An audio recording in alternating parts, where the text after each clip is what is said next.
आज का मेरा लेक्चर चैप्टर नंबर 9 का first topic nature of light से रिलेटेड है। नेचर ऑफ लाइट की बेसिक एमसीक्यूज से मैं आपको डिस्कस करूंगा। एमसीक्यू नंबर 1 में आपसे कहा गया, एमसीक्यू नंबर 1 देखते हैं।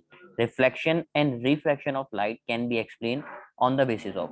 पहले तो मैं आपको दोनों चीजें बेसिक बता दूं कि रिफ्लेक्शन और रिफ्रैक्शन होता क्या है।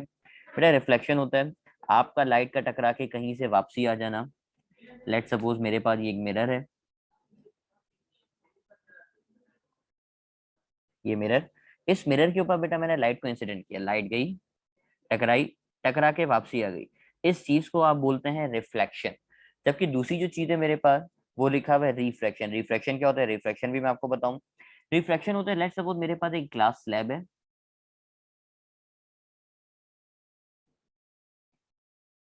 ये ग्लास स्लैब जो मैट्रिक क्लास में आपने प्रैक्टिकल में भी यूज किया होगा, इसमें से लाइट आई, इस तरीके से पास होके चलेगी। लाइट का पास हो जाना, ये जो लाइट नजर आ रही है, लाइट का किसी भी चीज से पास हो जाना, ये चीज कहलाती है मेरे पास रिफ्रैक्शन। तो दो चीजें हो गई, एक हो गया मेरे पास रिफ्लेक्शन, एक हो गया मेरे पास रिफ्रैक्शन। अब ये किस चीज के ऊपर बेस करता है, मतलब कौन सी थ्योरी के ऊपर ये दोनों चीजें बेस करती हैं। तो बेटा ये पहला जो लिखा है वो लिखा हुआ कॉर्पुस्कुलर थ्योरी। कॉर्पुस्कुलर थ्योरी ये बोलती है कि लाइट जो है वो कौन सी नेचर है, पार्टिकल नेचर है।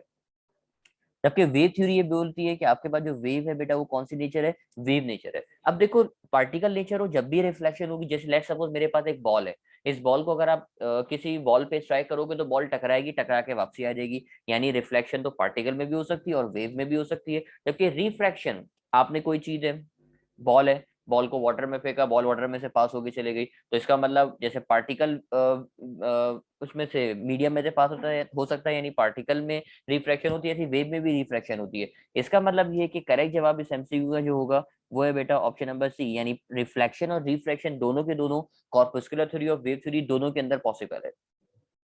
एमसीक्यू नंबर 1 के बाद एमसीक्यू नंबर 2।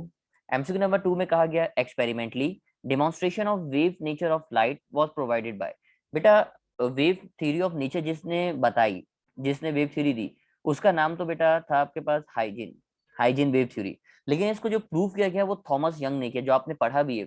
आपने पढ़ा है ना यंग डबल स्लिट एक्सपेरिमेंट। तो एक्सपेरिमेंट जो इसका है, जो एक्सपेरिमेंट आप लोगों ने पढ़ा है, वो एक्सपेरिमेंट है मेरे पास यंग डबल स्लिट एक्सपेरिमेंट।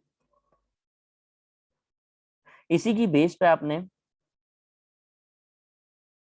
इसी की बेस पे आपने लाइट को प्रूव किया कि लाइट कौन सी नेचर है, वेव नेचर है। एमसीक्यू नंबर 2 के बाद आते हैं एमसीक्यू नंबर 3 की तरफ। एमसीक्यू नंबर 3 में आपसे कहा photo electric effect is explain if light is considered to travel in the form of dash. अच्छा, फोटो इलेक्ट्रिक इफेक्ट क्या होता है, फोटो इलेक्ट्रिक इफेक्ट की बात करते हैं। फोटो इलेक्ट्रिक इफेक्ट होता है अगर आप किसी मेटल के ऊपर लाइट को स्ट्राइक करो, किसी मेटल के ऊपर अगर आपने लाइट को स्ट्राइक किया, देखो फोटो के लफ्ज का जो नजर आ रहा है ना, फोटो, फोटो का मतलब होता है लाइट, फोटो का मतलब लाइट। आपने किसी मेटल पे लाइट को स्ट्राइक किया, और इलेक्ट्रिक का मतलब होता है इलेक्ट्रॉन।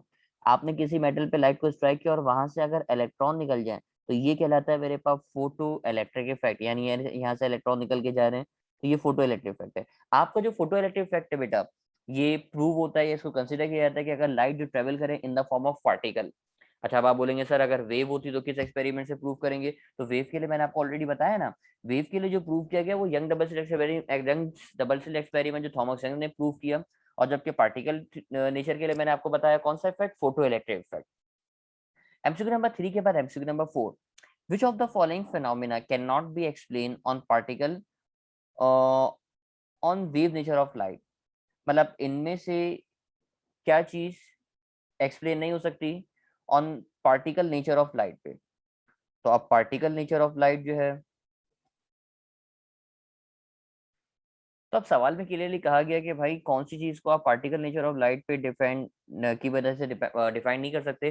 तो करेक्ट आंसर इसका कॉम्पटन इफेक्ट है। अब कॉम्पटन इफेक्ट होता क्या है, कॉम्पटन इफेक्ट है क्या, ये इंशाल्लाह आप जब आप आओगे सेकेंडरी फिजिक्स में, सेकेंडरी फिजिक्स के अंदर आप डिस्कस करोगे कॉम्पटन इफेक्ट क्या। कॉम्पटन इफेक्ट कहलाता है, जैसे आपने पढ़ा है ना डॉपलर्स इफेक्ट, डॉपलर्स इफेक्ट होता है साउंड की फ्रिक्वेंसी में चेंज है तो वो डॉपलर्स इफेक्ट कहलाता है। और अगर लाइट की फ्रिक्वेंसी में चेंज है तो वो जो चेंज है वो चेंज मेरे पास कहलाता है कॉम्पटन इफेक्ट। तो ये अभी क्योंकि थोड़ा सा डिफिकल्ट भी है, क्योंकि आपने आधी बात पढ़ी हुई आधी बात नहीं पढ़ी हुई, तो मैं इसको प्रेफर नहीं करूंगा कि पेपर में आना चाहिए।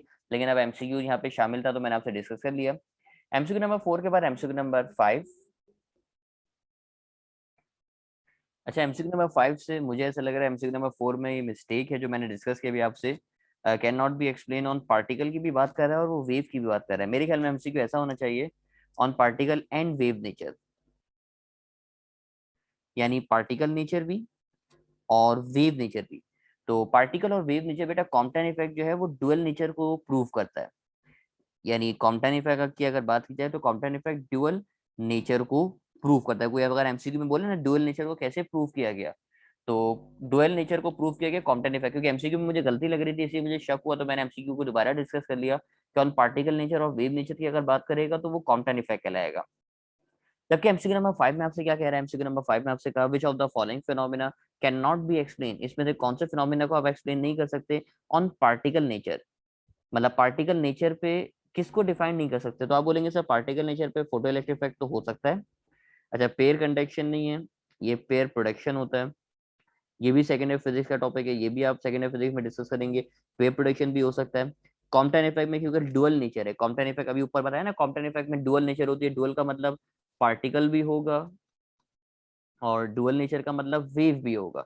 इसका मतलब इसमें भी पॉसिबल है। अब जिसमें पॉसिबल नहीं है वो क्या है, इंटरफेरेंस। यानी करेक्ट जो जवाब होगा बेटा, वो करेक्ट जवाब हो जाएगा मेरे पास इंटरफेरेंस होगा। इंटरफेरेंस देखो, इंटरफेरेंस होता क्या है, दो वेव्स का आपस में इंटरफेयर करना। एक वेव जा रही है, एक और वेव मेरे पास आ गई, दोनों वेव ने आपस में इंटरफेयर किया। ये जो प्रोसेस होता है, ये जो प्रोसेस मैंने आपके सामने बना के दिखाया, यानी इंटरफेरेंस जो है बेटा वो हमेशा वेव्स के दरमियान में होता है। यानी इसका मतलब ये can not be explain, can not be explain का मतलब कि पार्टिकल नेचर पे उसको एक्सप्लेन नहीं कर सकते।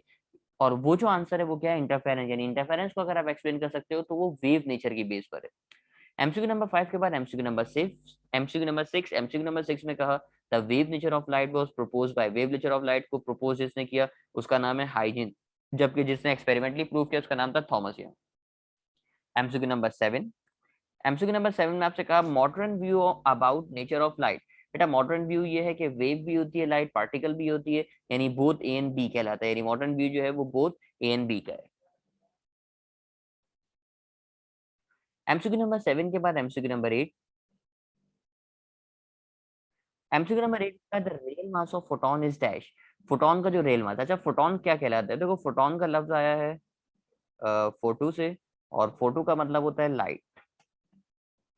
फोटो का मतलब होता है लाइट, यानी लाइट की बात करें तो बेटा रेस्ट मास ऑफ फोटोन जो है वो हमेशा जीरो कंसिडर किया जाता है। तो ये तो अब इसमें इतनी ज्यादा एक्सपेरिमेंट मतलब आपको एक्सप्लेनेशन दी नहीं जा सकती क्योंकि अभी आपका लेवल छोटा है। क्योंकि ये ज्यादा टेक्निकल किस्म की बात है, मैं सिर्फ बेसिक बेसिक आपको डिफाइन कर रहा हूँ कि रेल मास ऑफ फोटोन की अगर बात करेगा तो आप उसको जीरो कंसिडर करोगे। एमसीक्यू नंबर 8 के बाद MCQ number 9, the energy of photon is directly proportional. तो आप लोगों ने ये फॉर्मूला तो पढ़ा होगा, E is equal to H mu, ये फॉर्मूला पढ़ा होगा। एनर्जी का फ्रिक्वेंसी जो नजर आ रही है, एनर्जी ये फ्रिक्वेंसी होती है जो नजर आ रही है, ये फ्रिक्वेंसी है। तो एनर्जी का डायरेक्ट रिलेशन किससे, तो आप बोलेंगे सर एनर्जी का डायरेक्ट रिलेशन है फ्रिक्वेंसी। तो यही जो तो एमसीक्यू में आपसे कहा गया, energy of photon is directly proportional, directly proportional किसके है, फ्रिक्वेंसी। तो करेक्ट जवाब हो जाएगा मेरे पास option number C. MCQ number 9 के बाद एमसीक्यू नंबर 10, एमसीक्यू नंबर 10 में क्या कहा गया, एमसीक्यू नंबर 10 में कह रहा है Huygens principle tells us that, अच्छा चार ऑप्शन दिए मैं। हाइजीन प्रिंसिपल है कि हाइजीन प्रिंसिपल की मैं आपसे बात करूं, देखो हाइजीन प्रिंसिपल मुझे थोड़ा सा डिफाइन करना पड़ेगा आपको। ये आपकी लाइट ट्रेवल कर रही है,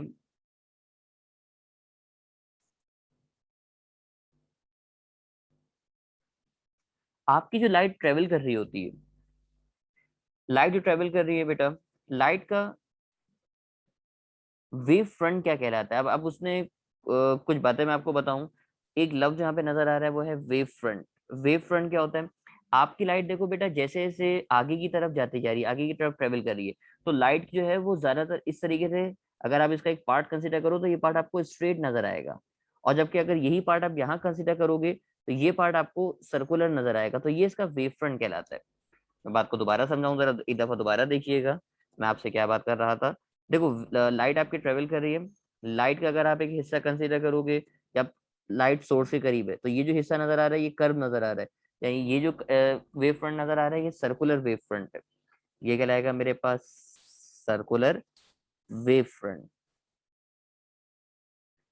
सर्कुलर वेव फ्रंट क्यों, क्योंकि वो जाहिर सी बात है लाइट के करीब है, यानी सोर्स के अगर करीब होगा तो सर्कुलर वेव फ्रंट होगा। और अगर वो दूर चले जाएगा लाइट से तो ये जो वेव फ्रंट होता है बेटा, चलो इसको मैं यहाँ अलग से बना देता हूँ। अगर आप आगे जाके वही हिस्सा कंसीडर करोगे तो ये जो वेव फ्रंट नजर आ रहा है ये आपको स्ट्रेट नजर आएगा। तो ये जो वेव फ्रंट है बेटा ये कहलाएगा मेरे पास प्लेन वेव फ्रंट।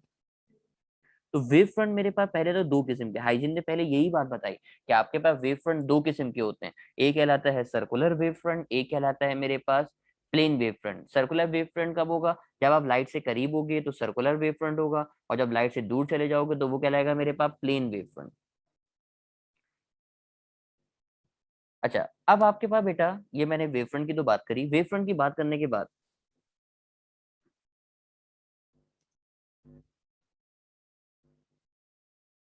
ये जो वेव फ्रंट नजर आ रहा है, जो पहला वाला वेव फ्रंट है, ये मेरे पास कहलाएगा प्राइमरी वेव फ्रंट। जो पहला वेव फ्रंट है ये कहलाएगा मेरे पास प्राइमरी वेव फ्रंट। अब इसी की मदद से मजीद आगे वेव फ्रंट बने, ये एक और वेव फ्रंट बना हुआ है। तो ये जो आगे वाला वेव फ्रंट बना हुआ नजर आ रहा है, जो दूसरा बना हुआ है, अब आगे वाले जितने भी वेव फ्रंट हैं ये मेरे पास कहलाएंगे सेकेंडरी वेव फ्रंट। पहले तो ये सर्कुलर को शो कर दूंगा, ये मैंने लिख के दिखाया। ये जो बाद वाला नजर आ रहा है ये कहलाएगा मेरे पास कौन सा wave front, secondary wave front. यानी स्टार्टिंग के जो वेव फ्रंट होंगे, जो पहला वाला वेव फ्रंट होगा वो प्राइमरी होगा, और उसके बाद जो वेव फ्रंट होंगे वो क्या बन जाएंगे, सेकेंडरी बन जाएंगे। तो हाइजीन प्रिंसिपल मैंने आपको समझाया, तो करेक्ट जवाब जो मुझे नजर आ रहा है वो option number C. Option number C पढ़ो ना, आप क्या बोल रहा है। All points on primary wave front, मतलब प्राइमरी, प्राइमरी का मतलब पहले वाले वेव फ्रंट पे जो है, आर सोर्स, सोर्स का मतलब अब इसके लिए सोर्स बन गए, ये आगे वेव फ्रंट को पहुंचा रहे हैं। देखो प्राइमरी जो बना वो किसकी मदद से बना, तो आप बोलेंगे सर प्राइमरी जो बना वो तो सोर्स की मदद से बना, ये सोर्स बना हुआ नजर आ रहा है जिसको मैंने लिख के दिखाया हुआ है, इसकी मदद से प्राइमरी वेव फ्रंट बना। लेकिन जो सेकेंडरी वेव फ्रंट बने वो किसकी वजह से बने, वो प्राइमरी की वजह से बने। तो करेक्ट जवाब इसका ऑप्शन नंबर सी है कि भाई सारे के सारे पॉइंट जो प्राइमरी वेव फ्रंट के ऊपर है वो एक्ट कर रहे हैं किसके तौर पे, सोर्स के तौर पे फॉर सेकेंडरी वेव फ्रंट के लिए। तो एमसीक्यू नंबर 10 थोड़ा सा डिफिकल्ट था, याद करने बैठोगे तो याद तो आपको हो जाएगा, लेकिन समझना जरूरी था। एमसीक्यू नंबर 10 के बाद MCQ number 11, photons is particle having dash. तो बेटा फोटोन पे कोई चार्ज नहीं होता, फोटोन जो है वो न्यूट्रल लाइट पार्टिकल है, न्यूट्रल। जब आपने पढ़ा है ना फोटोन एनर्जी पैकेट्स को कहा जाता है, तो ये उसी चीज से डिफाइन करा है कि यानी इसमें कोई चार्ज नहीं होता। एमसीक्यू नंबर 11 के बाद MCQ number 12, yellow light of single wavelength can't be dash. देखो येलो लाइट क्या नहीं हो सकती, तो बेटा करेक्ट जवाब इसका डिस्पर्स है। देखो डिस्पर्स का वर्ड आया है डिस्पर्जन से। डिस्पर्जन क्या कहलाता है, डिस्पर्जन मैं आपको बताऊं, डिस्पर्जन कहलाता है मेरे पास अगर प्रिज्म है, इस प्रिज्म में से आपने लेट सपोज व्हाइट लाइट को पास किया, ये प्रिज्म आपके पास, आपने इसमें से व्हाइट लाइट को पास किया, जैसी व्हाइट लाइट को पास किया ये इस व्हाइट लाइट को 7 कलर्स में ब्रेक कर देता है, 7 कलर्स में ब्रेक कर देता है, वायलेट से लेकर, वायलेट से लेकर रेड तक 7 कलर्स में ब्रेक कर देता है। इस लाइट का ब्रेक होना ये डिस्पर्जन कहलाता है। डिस्पर्जन में लिखे हुए दिखाऊं कि आपकी अगर व्हाइट लाइट ब्रेक हो जाए 7 कलर्स में, जिसको आप रेनबो के कलर्स बोलते हो, तो ये चीज कहलाती है मेरे पास डिस्पर्जन। अब देखो वो है येलो लाइट, तो इसका मतलब येलो लाइट क्या नहीं हो सकती, तो आप बोलेंगे यस सर येलो लाइट, इसका मतलब अब डिस्पर्स नहीं हो सकती, क्योंकि डिस्पर्स हमेशा कौन सी लाइट होती है, डिस्पर्स जो लाइट होती है हमेशा वो व्हाइट लाइट है। तो मैंने लिख के दिखा दिया, जो लाइट हमेशा डिस्पर्स होगी वो सिर्फ और सिर्फ कौन सी लाइट है, व्हाइट लाइट है। एमसीक्यू नंबर 12 के बाद 13, when light incident on a substance it can be dash. बेटा लाइट किसी सब्सटेंस पे इंसिडेंट होती है तो वो एब्जॉर्ब भी हो सकती है, रिफ्लेक्ट टकरा के वापसी भी आ सकती है, ट्रांसमिट भी हो सकती है। जो चीज यानी तीनों ही चीज हो सकती है, तो करेक्ट जवाब क्या हो जाएगा, ऑल ऑफ दीज हो जाएगा। अच्छा एब्जॉर्ब का मतलब तो सिंपल है कि जैसे आपने कपड़े पहने हुए तो लाइट आपके ऊपर पड़ती है तो लाइट को एब्जॉर्ब कर लेता है। ट्रांसमिट का मतलब होता है लाइट को इमिट करना, कोई बॉडी अगर लाइट को इमिट करिए इसका मतलब ट्रांसमिट भी हो सकती है, तो सारी की सारी चीजें हो सकती हैं। एमसीक्यू नंबर 13 के बाद MCQ number 14, colour of light is determined by dash. तो बेटा लाइट के जो कलर्स हैं उनको वेवलेंथ से बताया जा सकता है। जैसे आपने पढ़ा होगा केमिस्ट्री के अंदर कि आपके पास जो लाइट है वो 4000 एंगस्ट्रॉम से लेकर 7000 एंगस्ट्रॉम तक होती है, जिसको आप बोलते हो विजिबल लाइट। पढ़ा जरूर होगा आप लोगों ने केमिस्ट्री के अंदर कि विजिबल लाइट की जो रेंज होती है वो होती है 4000 से लेकर 7000 तक। इसमें से जो 4000 नजर आ रहा है ये कहलाता है मेरे पास वायलेट, और जबकि 7000 जो नजर आ रहा है ये कहलाता है मेरे पास रेड का, यानी रेड की वेवलेंथ। यानी जो कलर्स हैं बेटा, कलर्स जो डिफाइन किए जाते हैं वो वेवलेंथ की बेस पे डिफाइन किए जाते हैं। एमसीक्यू नंबर 14 के बाद एमसीक्यू नंबर 15, लाइट वेव क्या है, लाइट वेव के बारे में। तो बेटा light wave can travel through a perfect vacuum, मतलब लाइट वेव को ट्रेवल करने के लिए मीडियम रिक्वायर्ड नहीं है। मैं लिख के भी दिखा दूं, it does not require medium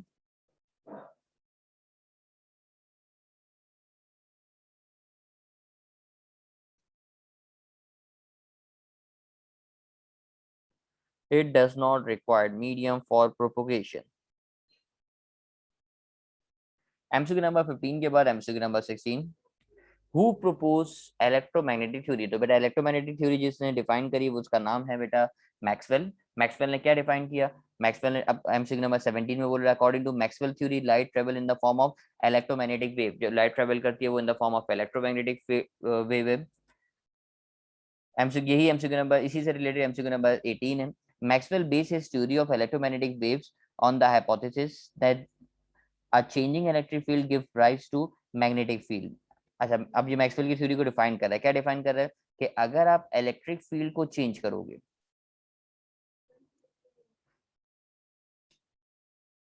अगर मैं लिख के भी दिखा दूं, अगर आप इलेक्ट्रिक फील्ड को चेंज करेंगे तो जो फील्ड चेंज होती है वो कहलाती है मेरे पास कौन सी फील्ड? Magnetic field. तो करेक्ट जवाब मुझे मिल गया। एमसीक्यू नंबर 18 के बाद MCQ number 19, electromagnetic waves consist of oscillatory electric and magnetic field, both fields are perpendicular to each other. दोनों की दोनों फील्ड बेटा परपेंडिकुलर होती है। इस तरह की डायग्राम मैं बनाने की कोशिश करता हूँ, वैसे बनती मुझसे इतनी अच्छी है नहीं डायग्राम, कोशिश कर लेने फिर भी, अभी से नहीं बन रही है तो।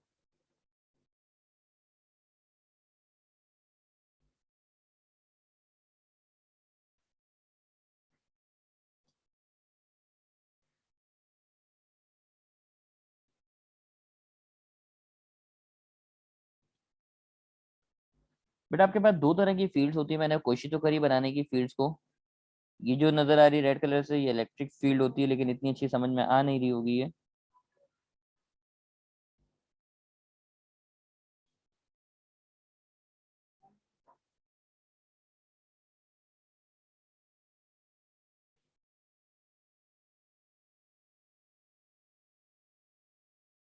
अच्छा, फील्ड जो मैंने बनाने की कोशिश की है ना, वो फील्ड इस तरीके से बनाने की कोशिश की है। लेट सपोज आपके पास एक बुक है, आपने अपनी बुक को पहले ऐसे रखा, एक बुक को ऐसे रखा, और एक बुक को आपने इस तरीके से रखा। ये दो बुक्स को मैंने रखा, तो ये जो रेड कलर से नजर आ रहा है ये दोनों आपस में परपेंडिकुलर, मतलब एक बुक को आपने हॉरिजॉन्टल रखा, एक को वर्टिकल रखा। तो आपको जो ग्रीन वाला नजर आ रहा है ये वर्टिकल है, और जबकि येलो वाला जो ट्रेवल करता हुआ नजर आ रहा है ये हॉरिजॉन्टल है। इस तरीके से ये फील्ड होती है। इतनी अच्छी तो नहीं बनी हुई, लेकिन जो मेरी बात समझाना चाह रहा हूँ वो मैं डिफाइन करना चाह रहा हूँ कि दोनों फील्ड बेटा आपस में परपेंडिकुलर होती है और इनके दरमियान में एंगल 90 डिग्री होता है। एमसीक्यू नंबर 19 के बाद MCQ number 20, light possesses dash. तो बेटा लाइट की जो नेचर है वो ट्रांसवर्स भी है, इलेक्ट्रोमैग्नेटिक नेचर भी है, डुअल नेचर भी, ऐसी बात है फिर डुअल नेचर भी हो जाएगी। तो करेक्ट जवाब इसका क्या हो जाएगा? ऑल ऑफ दीस हो जाएगा। एमसीक्यू नंबर 20 के बाद MCQ number 21, which of the following are not electromagnetic waves. Electromagnetic waves क्या होती हैं? इलेक्ट्रोमैग्नेटिक वेव्स वो वेव्स होती हैं जिनको ट्रेवल करने के लिए मीडियम रिक्वायर्ड नहीं होता, यानी ट्रेवल करने के लिए मीडियम रिक्वायर्ड नहीं होता, वो इलेक्ट्रोमैग्नेटिक वेव्स हैं। ये तो आपने मैट्रिक में पढ़ी थी इलेक्ट्रोमैग्नेटिक वेव। इलेक्ट्रोमैग्नेटिक वेव्स के लिए बेटा एक्सरे भी आपके इलेक्ट्रोमैग्नेटिक वेव है, रेडियो वेव भी इलेक्ट्रोमैग्नेटिक वेव्स है, अल्ट्रावायलेट भी इलेक्ट्रोमैग्नेटिक वेव्स हैं। जो इलेक्ट्रोमैग्नेटिक वेव नहीं है वो यहाँ पे मुझे नजर आ रही है बेटा, वो कौन है? अल्फा रेज है। MCQ number 22, photo electric effect prove that the light consist of particle. ये एमसीक्यू भी स्टार्टिंग में रिपीट भी होता कि फोटो इलेक्ट्रिक इफेक्ट जिस बेस पे आपने डिफाइन किया है वो पार्टिकल नेचर है। एमसीक्यू नंबर 23, 23 में क्या कह रहा है आपसे? The wave theory of light can not explain. Wave theory किसको एक्सप्लेन नहीं कर सकता? तो बेटा करेक्ट जवाब फोटो इलेक्ट्रिक इफेक्ट हो जाएगा, क्योंकि एमसीक्यू नंबर 22 में ही बोल रहा है कि फोटो इलेक्ट्रिक इफेक्ट किससे प्रूव होता है, तो वो पार्टिकल नेचर से प्रूव होता है। और किससे प्रूव नहीं हो सकता? वेव थ्योरी से प्रूव नहीं हो सकता। तो ऑल्टरनेटिव एमसीक्यूज है 22 और 23। MCQ number 24, the characteristic property of light which does not change with the frequency of light। बेटा इसमें से कौन सी चीज चेंज नहीं होती फ्रिक्वेंसी ऑफ लाइट चेंज होने की वजह से? तो जो चीज मेरे पास वो है बेटा, वो है करेक्ट जवाब वेलोसिटी, यानी वेलोसिटी चेंज नहीं होती। लाइट जो ट्रेवल करती है, लाइट की कांस्टेंट स्पीड है वो है 3 एक्सपोनेंशियल 8 मीटर पर सेकेंड, और ये जो स्पीड ऑफ लाइट नजर आ रही है ये अनचेंज रहती है, यानी चेंज नहीं होती, रिमेन्स अनचेंज्ड।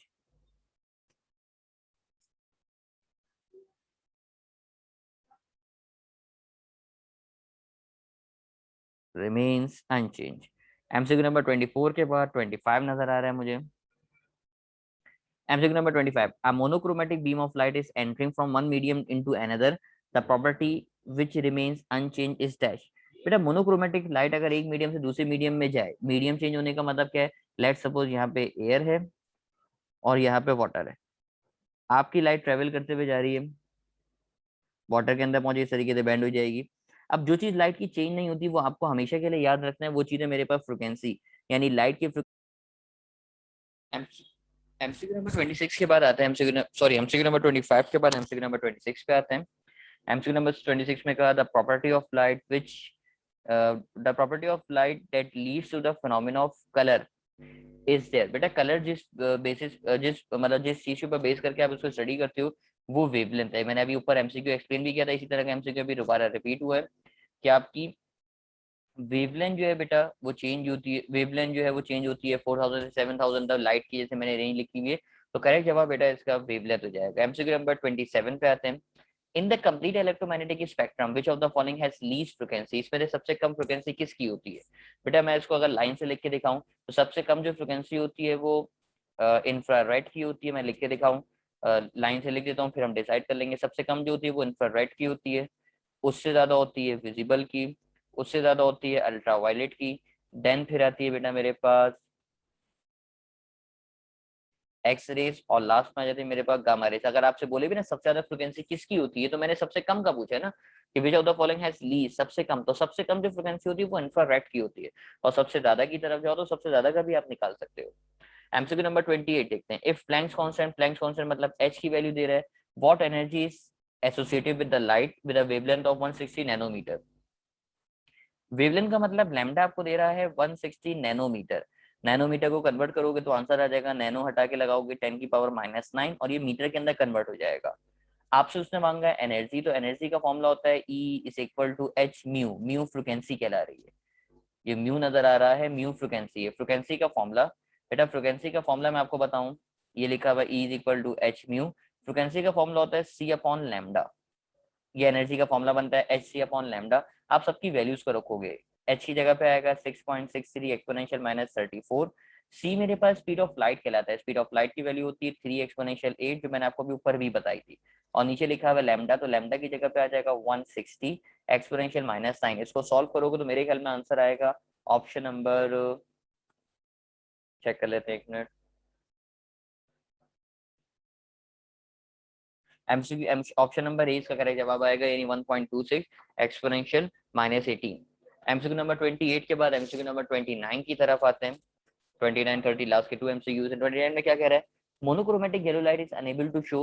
बेटा येलो लाइट में क्या नहीं हो सकता, तो मैंने एक्सप्लेन ऊपर भी किया था, डिस्पर्जन नहीं हो सकता, क्योंकि डिस्पर्जन याद है ना, अभी बताया था कि डिस्पर्जन कहलाता है व्हाइट लाइट को 7 कलर्स में ब्रेक करना, व्हाइट लाइट को 7 कलर्स में ब्रेक करना, ये डिस्पर्जन होता है। और डिस्पर्जन के लिए व्हाइट लाइट चाहिए, तो मोनोक्रोमेटिक येलो लाइट से डिस्पर्जन नहीं हो सकता। और लास्ट में एमसीक्यू लिखा है which of the following are electromagnetic wave. तो बेटा एक्सरे भी इलेक्ट्रोमैग्नेटिक है, अल्ट्रावायलेट भी इलेक्ट्रोमैग्नेटिक है, रेडियो वेव भी इलेक्ट्रोमैग्नेटिक है, तो करेक्ट जवाब हो जाएगा मेरे पास ऑल ऑफ देम। तो ऑल ऑफ देम इसका करेक्ट जवाब होगा। यहाँ पहुंच के आपके जो एमसीक्यूज थे, जो पहला टॉपिक मैंने आपको पढ़ाया ये था लाइट की बिल्कुल बेसिक थ्योरीज वगैरह की मैं बात कर रहा था। ये पहला टॉपिक आपसे डिस्कस किया था जिसमें नेचर ऑफ लाइट की मैंने आपसे बात करी। तो यहाँ पहुंच के टॉपिक कंप्लीट हुआ। उम्मीद करते हैं तमाम लोगों को टॉपिक क्लियर होगा। नेक्स्ट लेक्चर में इंशाल्लाह इसके आगे बात करेंगे। जब तक तमाम लोग अपना ख्याल रखिएगा। अल्लाह हाफिज।